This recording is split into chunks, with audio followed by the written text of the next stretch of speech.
प्यारे बच्चे नमस्कार। आज हम सीखेंगे अवर्गीकृत आंकड़ों का माध्यक कैसे ज्ञात करते हैं। यह 10वीं कक्षा के विद्यार्थियों के लिए बहुत ही इम्पोर्टेंट है। जो आने वाले बोर्ड का एग्ज़ाम जो होने वाला है उसमें जो है 2, 3 या मैक्सिमम 4 नंबर का जो है सवाल इससे पूछे जाते हैं। सिर्फ अवर्गीकृत आंकड़ों का माध्यक, ठीक है। ऑब्जेक्टिव टाइप तो इससे खूब आता है, इसलिए भली भांति आप इससे परिचित हो। और साथ ही किताब में जो प्रश्न दिया है या आप 9th में भी पढ़े होंगे, उससे जो है जितना ज़्यादा हो सके आप प्रैक्टिस पर ध्यान दें, क्योंकि विदाउट प्रैक्टिस का मैथ असंभव है। इसीलिए खूब प्रैक्टिस पर जोर दे करके जितना चाहे मन लगा करके आप अपना पढ़ाई कर सकते हैं। साथ ही एक बात और ध्यान में रखें, जो भी मेरे दोस्त नए हैं उस वीडियो को लाइक, शेयर और सब्सक्राइब ज़रूर कर दें। इतना आप सहयोग कर देंगे जिससे हमें और जो है उत्साह मिलेगा आपके लिए अच्छे अच्छे वीडियो बनाने का। आपके मन में जो भी सवाल है आप हमें कमेंट में ज़रूर दें। चलिए आइए अब हम अपने विषय वस्तु पर ध्यान देते हैं। अवर्गीकृत आंकड़ों का माध्यक कैसे ज्ञात करते हैं, ठीक है। कल हमने पढ़ा था कि माध्य कैसे निकाला जाता है, माध्य के कितने नामों से जाना जाता है अवर्गीकृत आंकड़े के लिए सिर्फ, ठीक है। अभी देखेंगे माध्यक आखिर है क्या, सिर्फ अवर्गीकृत आंकड़े के लिए। इसके लिए अब एक एग्जाम्पल से हम लोग समझेंगे। जैसे 2, 3, 0, 5, 2 ये दिया है। तो सबसे पहले क्या करना है कि दिए गए चर मान को, ठीक है, आरोही या अवरोही क्रम में सजा देंगे। आरोही क्रम में सजाने पर,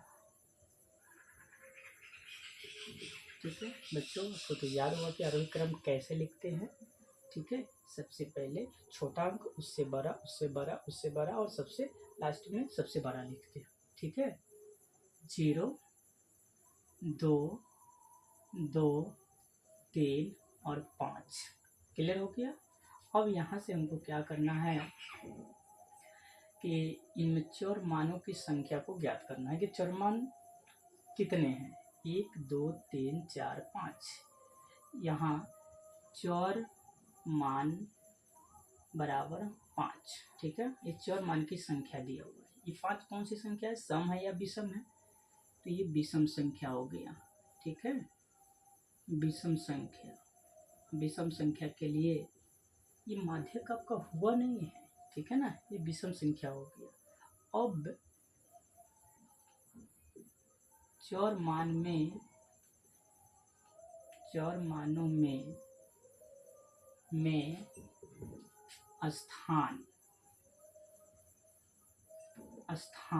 स्थान कैसे ज्ञात करेंगे, n+1/2 क्लियर। तो n की वैल्यू यहाँ क्या रखेंगे, 5 रखेंगे।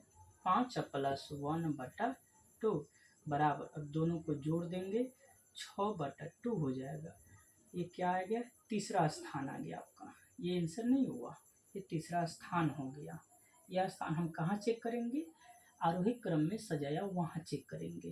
कैसे चेक करेंगे, यह चेक हमको करना है बाएं से दाएं की तरफ।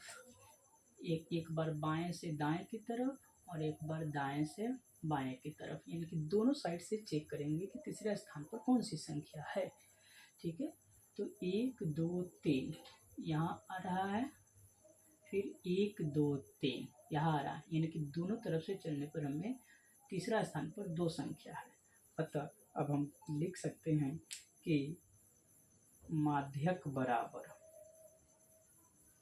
बराबर कितने हो गए, 2। ये आपका जो है आंसर हो गया। ओके, समझ में आ गया।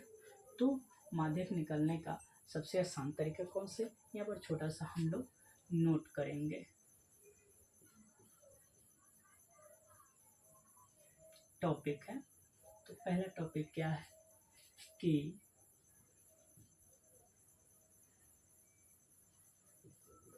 चौर मानकों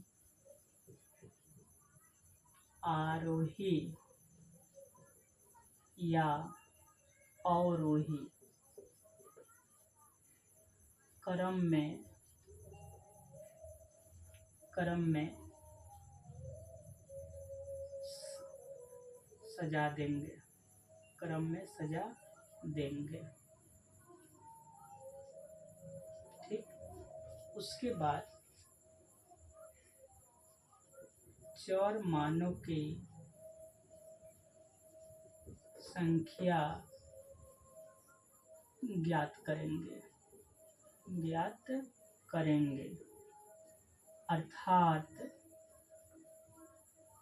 अर्थात वह विषम या सम है।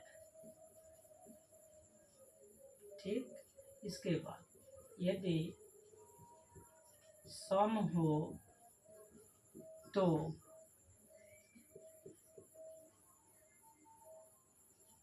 माध्यक में स्थान बराबर n/2। यदि विषम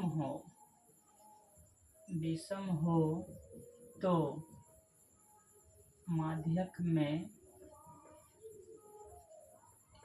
में स्थान बराबर n+1/2।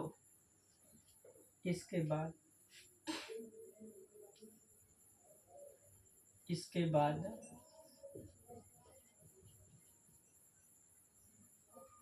चौर मान में दोनों तरफ से गिनती करने पर